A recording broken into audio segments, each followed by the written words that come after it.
A lot of times, I think as a parent of a child with special needs, I think there's a lot of fear of judgment, of worry that your child is not going to belong in a space, that they're going to be too different to be able to fit in, or that you're going to send them somewhere and they're going to get rejected, or they're going to get kicked out, or they're not going to be able to be there. And so a lot of times we have parents call us and they're like, but is it okay if is it all right if, just so you know they're going to, and being able to meet them with, don't worry, first of all, we've seen it all, and second of all, they're welcome here. Like there's almost nothing you can say that's going to convince me that we can't help your child.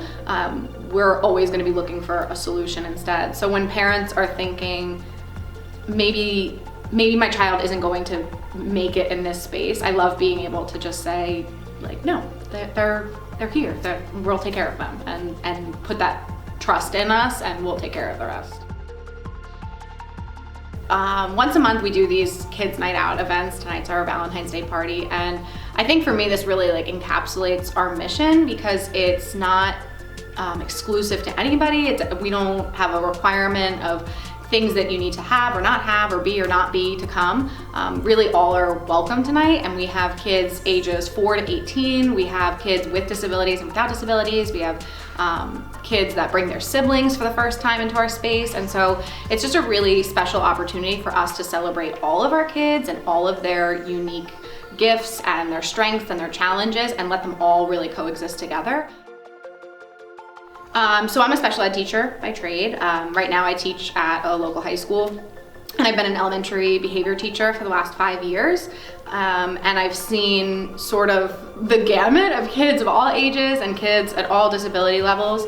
And I've worked with a lot of parents and families, and I've realized that need kind of helped me birth this idea, was just working with all those students and families over the years in the classroom.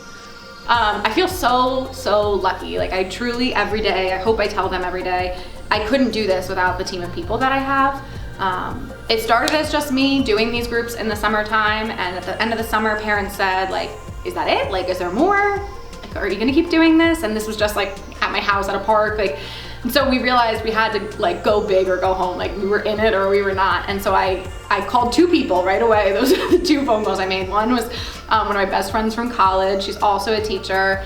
And I was like, Emily, I'm doing this thing and it's crazy and I need you. And she's like the type A, like my right-hand woman who does the planning and the scheduling, and she just lesson plans, she knows it all. Even in college, she was the one who was like, you have a paper due Friday, we have a test, we have to study.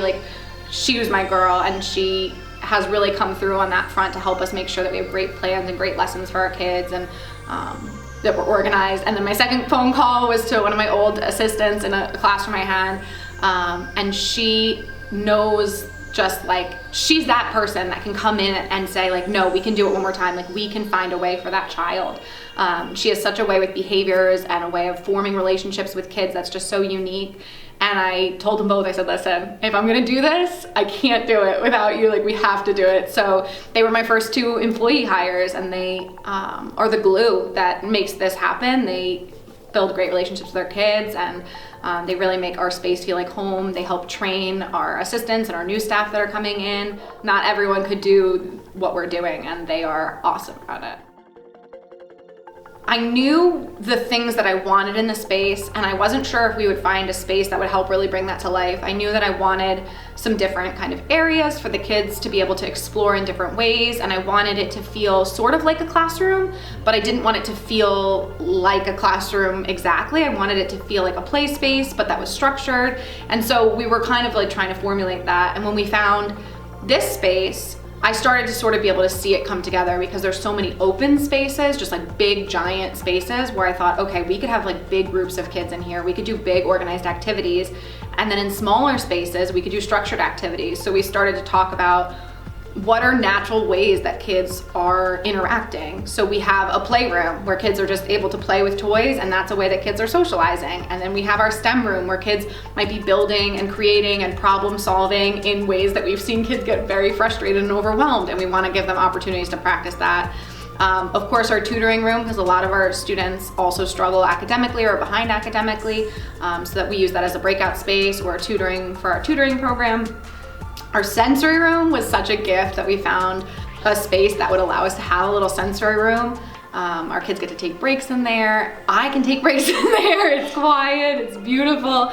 And then of course our teen lounge, which was really nice because now our oldest kids don't feel like they have to be in what they might feel as like a younger kid or a baby space. They have their own space to go and just sit and chit chat, which looks a lot different than the way our younger kids socialize around a set of blocks. They might be sitting on the couch and showing each other Snapchats. So we kind of wanted our space to reflect all of the different learners. And that giant hallway down the middle was the best thing we could ask for, because then all of our groups can come back together and play open-endedly together in that way. So, I mean, we've had so many really awesome moments. A few that stick out for me, I would say, when a parent told us that their child had never had a play date before. They were in our teen program and they'd never like gone to a birthday party or gone out anywhere. And 1 week after a few weeks in the teen program, they came and said they're going to the movies this weekend with so-and-so from the group. And it touched me in a different way, because I knew we were teaching our kids things here. I knew we were making them better people and giving them skills, but it also reminded me that they're also just gonna meet people that are a little bit different like them, or a little bit more loving or more accepting or more empathetic because they were here. And that's something that really touches me. Anytime a parent reaches out and says like, hey, my child feels really good in your space and they can't wait to come back and they know that they're gonna be accepted the way that they are, oh, my heart. That's the moment you know you're doing something.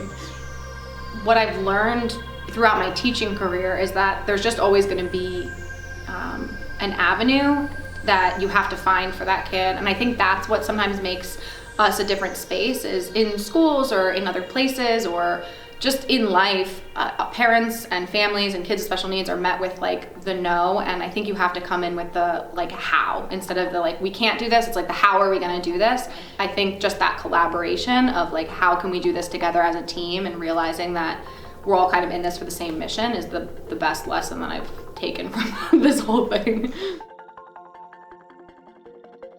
I really feel passionately that our kids with special needs need to not feel like they need to be more neurotypical to be accepted in the world. So I think some social skills programs, it's exclusively about how can we make this child act more like a neurotypical child? How can we make them stop doing that and start doing this and act more like that?